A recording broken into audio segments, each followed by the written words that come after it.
To be with you. So Mizzou's been they've been on the short end of some really bad press over the last couple of years, and over the weekend, or I guess late last week, they announced that they were going to cover the cost for low-income students. You actually think that's a good idea? I do. Look, credit where credit is due. I think that this is this new program, the Missouri Land Grant Scholars and the Missouri Land Grant Honor Scholars, seems to me, I mean, obviously the devil's always in the details, but seems to me a pretty smart idea, well executed. So what's the idea? What was the policy that was enacted? Yes, basically that for all students, residents of the state of Missouri, so any college kid going to Mizzou, and it actually will even apply to transfer students, if you are eligible for Pell Grants, which is kind of the federal standard for a low-income student, Mizzou is committing to covering all of your unmet financial needs. So after you get any federal aid or aid from the state or anything, Mizzou will pick up the rest of the tab. So I think it'll be a great boon to low-income students across the state. Missouri is cutting and slashing professors. They're closing dorms because people aren't showing up and they're having less money. They're being cut by the legislature. How do they have money to do this? Well, I think that part of it is going to happen by redirecting some of the money they already spend. They're putting the price tag of this whole program at only about $5 million. And I think they currently spend around 12 on need-based financial aid. So I would imagine there's going to be a lot of overlap between these students and students that are already receiving that aid, but they have committed to doing it within existing resources. So they're not going to the state to ask for more money to do this. They are trying to refocus and reprioritize how they spend money to benefit these kids. So the article, the headline says, it's a good idea for Mizzou to cover tuition for low-income students, but the reason may surprise you. What's the surprise? Why is this a better idea than what we're thinking?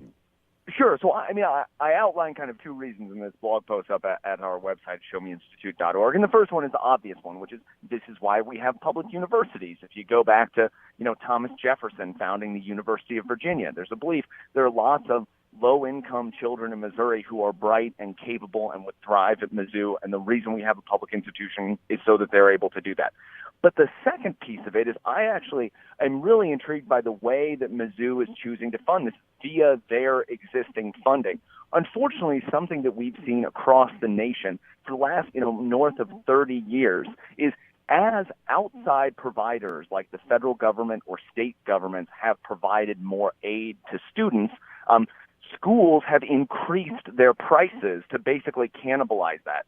It was called the Bennett hypothesis because when Bill Bennett was Secretary of Education in the 80s, he said, listen, if we keep giving Pell Grants, we put Stafford loans on top of that, universities are just going to increase their prices. And it's something that we've seen happen. So rather than having, let's say, the federal government or the state of Missouri pay for this, the university is paying for it itself, which to my mind says, look, this is great. It will encourage them to keep costs down for students because if suddenly Mizzou becomes $1,000 a year more expensive, Mizzou is paying the tuition for these kids, so they are the ones that have to pay it. It's not the federal government that has to pay it. It's not necessarily a state appropriation that has to pay it. So to me, the incentives are aligned in the right direction to control costs and focus on the kids who need to be focused on. Michael McShane with us, Director of Education Policy at the Show Me Institute. That Bennett, what'd you call it, the Bennett rule? The Bennett hypothesis. The Bennett hypothesis is really very interesting because I was having this conversation with some people over the weekend who were dropping their daughter at SLU, and we were talking about how inexpensive it was for us to go to school and how expensive it is today to go to school. And the argument being, if one school is $50,000 and no one can afford to go, and there are no Pell Grants, there are no scholarships, there are no student loans, right? No one would go, and therefore they couldn't charge $50,000. So because it's subsidized by low-income debt, future earnings of the student, Pell Grants, college savings, mom and dad, and everybody else, they can charge exorbitant prices, and it keeps feeding itself. That's exactly right. So think about it. schools can basically, even in their mind, they look at low-income students. Well, look, they're already getting the $5,500 Pell Grant, so we can start our tuition at $5,500 because all the low-income students will already get that. Oh, we can get another, I think, $6,700 or $6,900 in Stafford loans. All right, we can stack that on top. So basically, before we've said the word go, universities are comfortable charging $11,000, $12,000 per year. So that is, you've got all sorts of issues where you have more middle-income students that get priced out of that and all sorts of problems that are related to that. But that's exactly right. Schools charge this money because they can. Right. And because lots of students are going into debt for it, or the federal government's bailing it out, or any of those sorts of things. Exactly. Think about how less expensive college would be if all students, couldn't get a student loan. Yeah, absolutely. Right? And now, look, I mean, the one side says, well, wait a minute. Then you and I I certainly wouldn't have been able to go to school. Many people wouldn't have been able to go to school, and you couldn't have bettered yourself and pulled yourself up. So you don't want that. But there's the flip side of it is you are subsidizing higher education. So that's why you're seeing people walk out of college with $100,000, $150,000, $200,000 worth of debt. That's exactly right. And that's what I think is cool about this program. Mizzou is not saying somebody else has to pick up the tab for it. They're saying we are going to pay for it. So that incentivizes them to keep costs reasonable because anything that goes up, they have to eat. It's really interesting. So I said going forward, any low-income kid that qualifies through the quote-unquote Pell Grant, whatever the Pell Grant picks up, great. But then Missouri would pick up. So in a sense, this law, this change by Missouri now has every single low-income kid in the state of Missouri, if they qualify academically, will be able to go on to a 4-year education.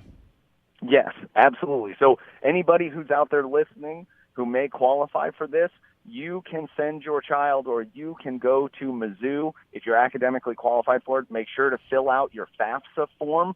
That's the kind of biggest hurdle that you have to get over. It's a pain, but do it. Because you could have a University of Missouri education laid out there for you. What about the one that the one that makes $1 more, or the one that's, struggling to get by? I don't have the money to spend, $10,000 for all of this. Why does that person get that $10,000 benefit? Yeah, that's the tough thing.